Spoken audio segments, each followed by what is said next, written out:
En este vídeo vamos a resolver el problema de programación número 1 del examen de julio de 2019. El enunciado del problema nos dice, en primer lugar, construir una función que indique si un número es malvado o no. Se considera un número malvado a todo número natural cuya expresión en binario contiene un número par de cifras iguales a 1. A continuación nos piden escribir una función que retorne el número total de números malvados almacenados en los elementos de una submatriz que está delimitada por las nf primeras filas y nc primeras columnas de una matriz cuadrada M de dimensiones 100 por 100. Y finalmente nos piden implementar una función main que, en primer lugar, asigne valores aleatorios pertenecientes al intervalo cerrado entre 10 y 32 a los elementos de la submatriz determinada por las 4 primeras filas y 5 primeras columnas de una matriz 100 por 100 de números enteros. A continuación, muestre por pantalla los valores de los elementos de dicha submatriz. Cada fila de elementos de la submatriz se debe visualizar, se debe mostrar en una línea de la pantalla. Y, finalmente, que muestre por pantalla el número total de números malvados almacenados en los elementos de la submatriz. Vamos a ver cuáles son los pasos que vamos a dar para resolver este problema. En primer lugar, vamos a construir la función esMalvado. Haremos el diseño del algoritmo y luego haremos el desarrollo del código fuente en C. A continuación, haremos lo propio con la construcción de la función matriz malvada. Diseñaremos el algoritmo y desarrollaremos el código fuente en C. Y en tercer lugar, haremos la construcción de la función principal, de la función main. Primero el algoritmo y luego el desarrollo del código fuente. Vamos con la primera de las funciones, la función esMalvado. La función, si recordamos del enunciado, tiene que indicar si un número A es malvado o no. Si el parámetro A de la función es malvado, entonces la función retorna el valor 1 y 0 en caso contrario. Recordemos que un número malvado es todo número natural cuya expresión en binario contiene un número par de unos. Por ejemplo, el número 12 es un número malvado, ya que en su representación binaria 1, 1, 0, 0 encontramos un número par de unos. El número 13 no es un número malvado, ya que en su representación binaria 1, 1, 0, 1 hay un número impar de unos. El número 15, por ejemplo, pues también es malvado, ya que su representación binaria son 4 unos, pues contiene un número par de unos. Perfecto. El algoritmo en pseudocódigo de la función podría consistir en lo siguiente. En primer lugar, asignar un valor a la variable A, el número del cual queremos saber si es malvado o no. A continuación, vamos a contar el número de unos de su representación binaria. Para eso vamos a inicializar un contador a 0. Y vamos a repetir las siguientes operaciones. Si el resto de dividir A entre 2 es 1, entonces incrementamos en una unidad el valor de la variable de contador. Y a continuación dividimos A por 2. Y esto lo vamos a ir repitiendo mientras que A sea mayor que 0. De esa manera, en contador tendremos el número de veces en el que hay un 1 en la representación binaria del número original A. A continuación, si el contador es par, entonces la función retornará el valor 1. Y en caso contrario, la función debe retornar el valor 0. Bien, una vez que tenemos el algoritmo de la función esMalvado, vamos a hacer su codificación en base a dicho algoritmo. El código en C de la función esMalvado tendría una cabecera en la que esMalvado tiene un parámetro A de tipo entero y retorna un valor entero, declara una variable contador que inicializamos a 0 y de esa manera implementamos el primer paso del algoritmo y a continuación en el bucle repetimos la operación de dividir A entre 2, tomar el resto, igualarlo a 1 y si eso es cierto, incrementamos el valor de la variable contador en una unidad. Y a continuación dividimos el valor de A entre 2. y esto lo vamos a repetir mientras que a sea mayor que 0. Finalmente, retornaremos un valor. ¿Qué valor? Pues si el resto de dividir contador entre 2 es igual a 0, quiere decir que es un número par, pues va a retornar 1. Y retornará 0 en caso contrario.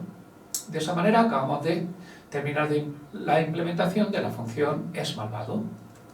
Perfecto. Vamos con el desarrollo de la segunda función. Le vamos a llamar a esa función la función matriz malvada. ¿Qué tiene que hacer esta función? La función tiene que retornar el número total de números malvados almacenados en los elementos de una matriz.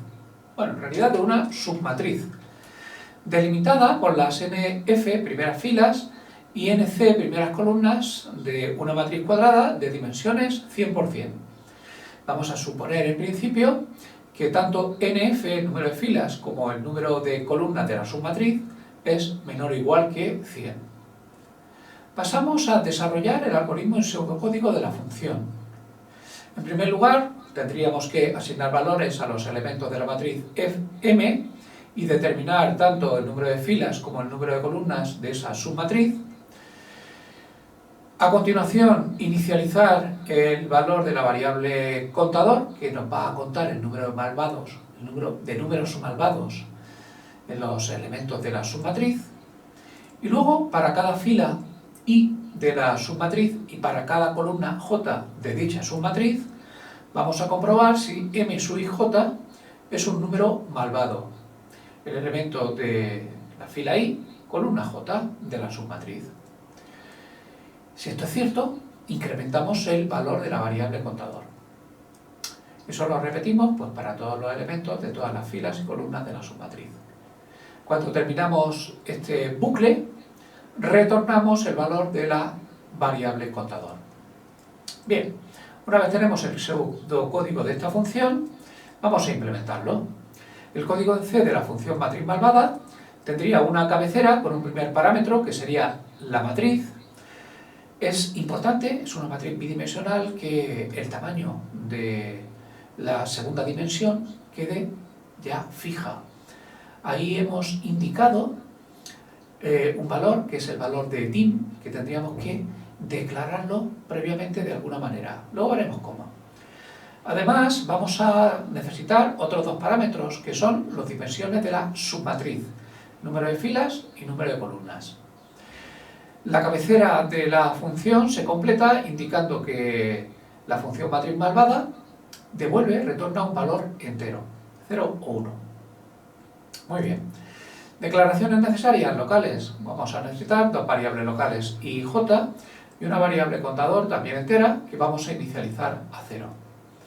A continuación implementamos el bucle externo de d igual a 0 mientras que I sea menor que f y el bucle interno desde j igual a 0 mientras que j sea menor que nc.